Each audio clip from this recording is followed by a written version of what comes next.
Assalamualaikum warahmatullahi wabarakatuh. Sebelumnya, izinkan saya untuk memperkenalkan diri terlebih dahulu. Nama saya Riyahan Salsabil Putra dari kelas B Fakultas Hukum Unpas, Bandung tahun 2020. Di sini, saya akan mempresentasikan salah satu contoh kasus hukum yang terjadi di Indonesia, yaitu tentang kasus Nenek Asyani yang mencuri kayu jati milik perhutani.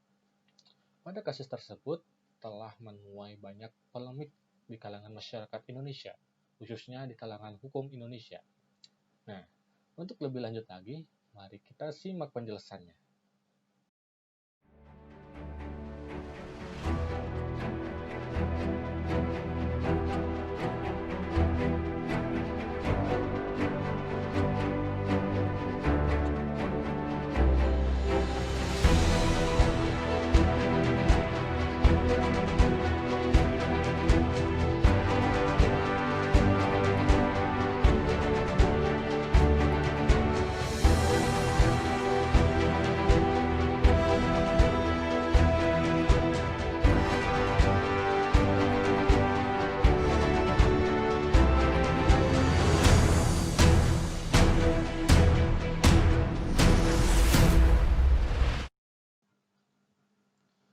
Sebelum saya menceritakannya secara kronologis, saya akan menjelaskan terlebih dahulu tentang keadilan hukum. Keadilan hukum merupakan pengakuan dan perlakuan yang seimbang antara hak dan kewajiban. Keadilan terletak pada keharmonisan menurut hak dan kewajiban, atau dengan kata lain, keadilan adalah keadaan bila setiap orang memperoleh bagian yang sama dari kekayaan bersama. Sedangkan untuk pengertian ketidakadilan hukum adalah kebalikannya dari pengertian keadilan hukum. Lalu untuk pengertian hukum sendiri adalah peraturan, ketentuan, dan ketetapan yang telah disepakati oleh masyarakat dan para penegak hukum yang harus dilaksanakan sebaik-baiknya. Hukum mengandung sanksi tertentu untuk diterapkan pada pelanggar hukum.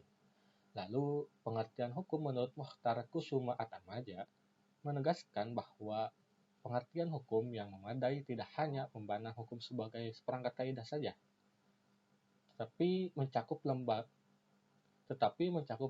dan proses yang diperlukan untuk mewujudkan hukum dan dalam kenyataannya.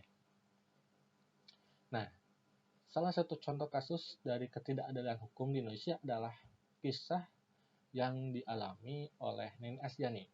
Ini benar-benar menggambarkan pepatah yang populer di masyarakat.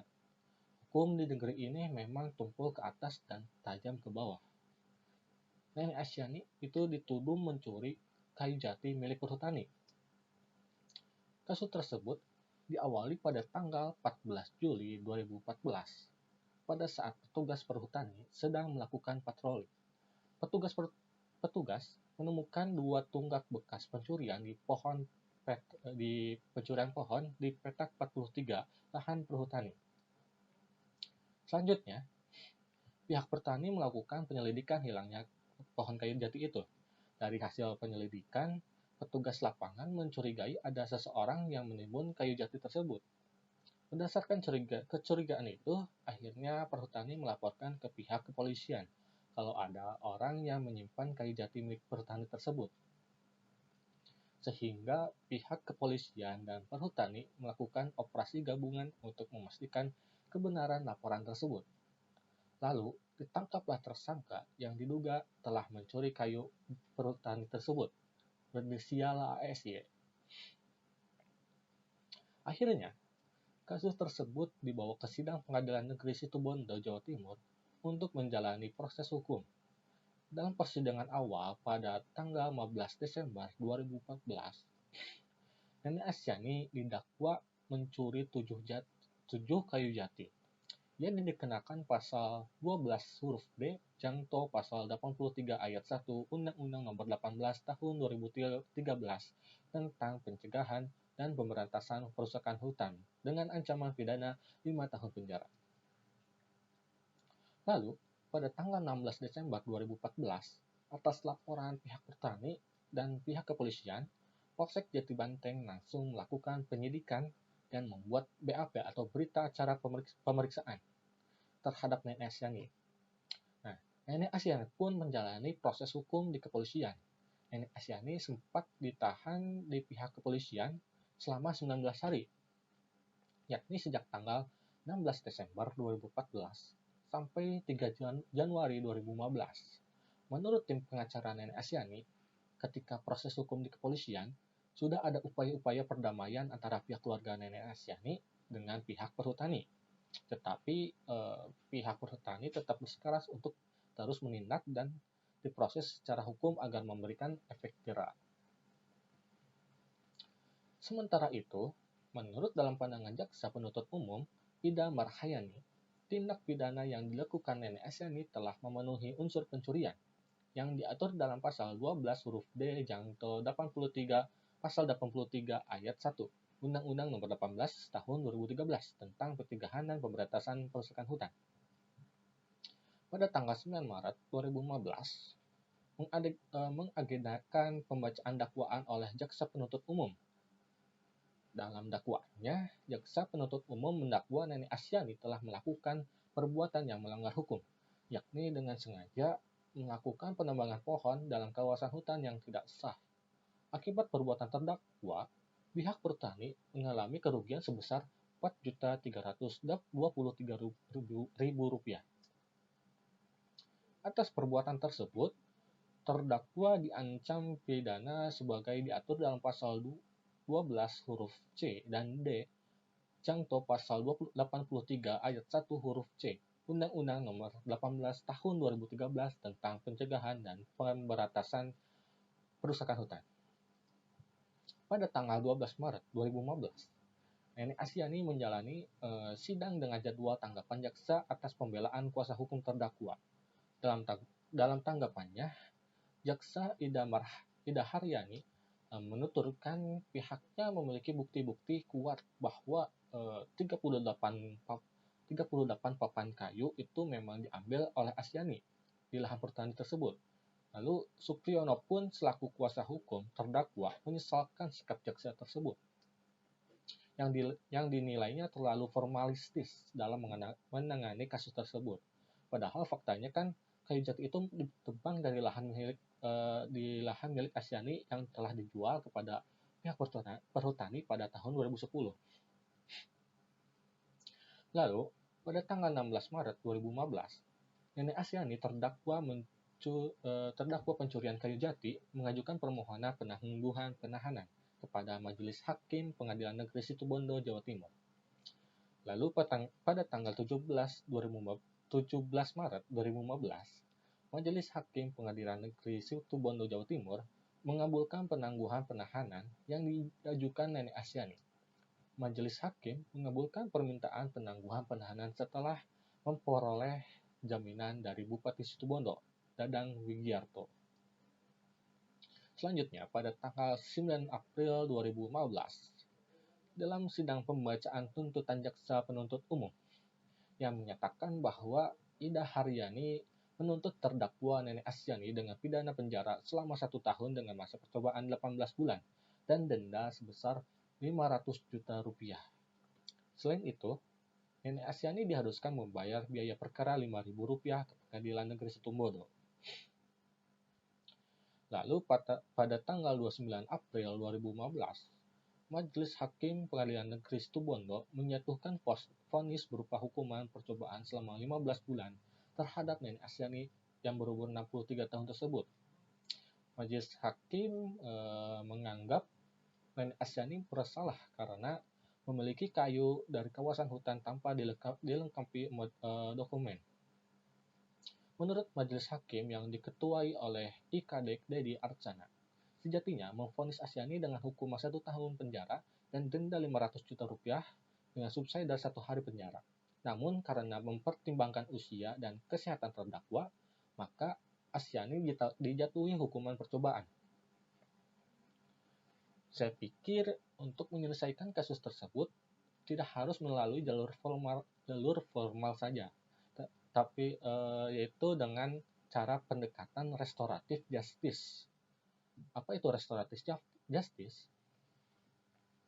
Pendekatan restoratif justice merupakan suatu pendekatan yang lebih menitik beratkan pada kondisi terciptanya keadilan dan keseimbangan bagi pelaku tindak pidana serta korbannya sendiri.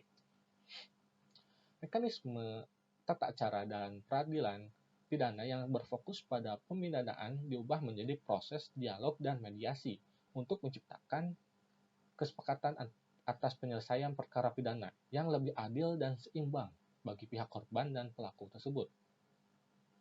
Restoratif justice itu sendiri memiliki makna keadilan yang merestorasi. Lalu sebenarnya apa yang direstorasi? Di dalam proses peradilan pidana konvensional dikenal adanya restitusi atau ganti rugi terhadap korban. Sedangkan restorasi memiliki makna yang lebih luas. Restorasi meliputi pemulihan hubungan antara pihak korban dan pelaku. Pemulihan hubungan ini bisa didasarkan atas kesepakatan bersama antara korban dan pelaku. Pihak korban dapat menyampaikan mengenai kerugian yang dideritanya, dan pelaku pun diberi kesempatan untuk menebusnya melalui mekanisme ganti rugi, perdamaian, kerja sosial, ataupun kesepakatan lainnya.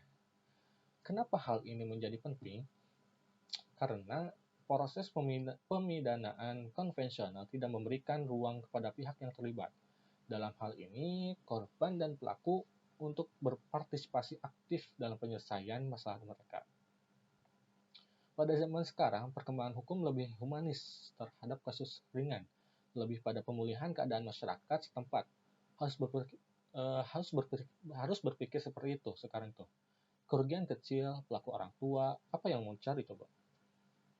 Dan saya pikir juga masih ada banyak alternatif penyelesaian pada kasus nenek ASEAN ini, yakni tidak melalui jalur formal saja, seperti memberikan lebih pada pembelajaran atau penyuluhan ke masyarakat setempat bahwa lahan tersebut milik perhutani yang tidak boleh melakukan penebangan pohon apabila tidak memiliki izin dari pihak petani. Dan apabila suatu saat kalau ada yang melanggar lagi, baru dikenakan sanksi pidana. Memang sih, sebetulnya hukum itu ditegakkan untuk mencari keadilan. Tetapi dalam penegakan keadilan juga harus melihat segala kondisinya. Seharusnya aparat penegak hukum mempertimbangkan apa yang dialami masyarakat. Apakah itu pencurian? Apakah proporsional untuk dijadikan perkara? Harusnya dilihat validitasnya. Saya harap juga aparat penegak hukum melihat dengan mata hatinya. Yang dimaksud dengan proporsional adalah bagaimana para penegak hukum mempertimbangkan kembali aspek pengetahuan ASEANI mengenai keberadaan dari kayu jati yang diambilnya dari lahan milik perhutani. Sebab bisa jadi kan nenek ASEANI memang tidak mengetahui bahwa ia tidak diperbolehkan untuk mengambil kayu tersebut. Nenek ASEANI didakwa dengan pasal 12 huruf D jangto pasal 83 ayat 1 Undang-Undang Nomor 18 Tahun 2013 tentang Pencegahan dan Pemberantasan Perusakan Hutan atau disingkat menjadi P3H. Isi dari pasal 12 huruf D Undang-Undang Nomor 18 tentang P3H ialah memuat, membongkar, mengeluarkan, mengangkut, menguasai, dan atau memiliki hasil penebangan di kawasan hutan tanpa izin. Lalu untuk isi dari pasal 83 ayat 1 Undang-Undang Nomor 18 tentang P3H, orang perseorangan yang dengan sengaja membuat, membongkar, mengeluarkan, mengangkut, menguasai, dan atau memiliki hasil penebangan di kawasan hutan tanpa izin sebagaimana dimaksud dalam pasal 12 huruf D dan diancam sanksi pidana penjara paling singkat 1 tahun dan paling lama 5 tahun, serta sanksi denda paling sedikit 500 juta rupiah dan paling banyak sebesar 2 miliar 500 juta rupiah. Pada prinsipnya, hukum dibagi dua, yaitu hukum publik dan hukum privat. Hukum publik mengandung ketentuan-ketentuan hukum yang mengatur hal-hal yang menyangkut kepentingan umum. Sedangkan hukum privat mengandung ketentuan-ketentuan hukum yang mengatur hal-hal yang bersifat keperdataan atau kepentingan pribadi, seperti masalah hukum waris, masalah perkawinan, masalah harta kekayaan, hak milik, dan sebagainya. Lalu di KUH Perdata atau Kitab Undang Lalu di KUH Perdata dibagi dalam 4 buku. Ada 4 buku, yaitu buku pertama tentang orang, dan buku kedua tentang benda, buku ketiga tentang perikatan, dan buku yang keempat tentang bukti dan kadaluarsa. Nah, sedangkan dalam hukum publik memberikan jaminan bagi perlindungan hukum atas kenyamanan, keselamatan, dan keamanan warga negara dari pemerintah atau negara, atau melindungi kepentingan umum. KUH pidana terbagi 3 buku, yaitu buku pertama tentang peraturan umum, buku kedua tentang kejahatan, dan buku ketiga tentang pelanggaran. Hukum publik misalnya hukum pidana, hukum tata negara, hukum administrasi negara, dan sebagainya. Jika dilihat dari subjek hukum, maka para pihak dalam hukum publik terdiri dari syarat minimal 2 orang atau lebih, dan yang lainnya adalah negara. Dari 2 orang tersebut, yang satu adalah pelaku dan yang lainnya adalah si korban. Sementara negara adalah sebagai penuntut. Sedangkan subjek hukum dalam hukum privat hanya orang perseorangan yang setidak-tidaknya harus memenuhi syarat minimal harus ada 2 orang yang disebut dengan kedua belah pihak atau para pihak.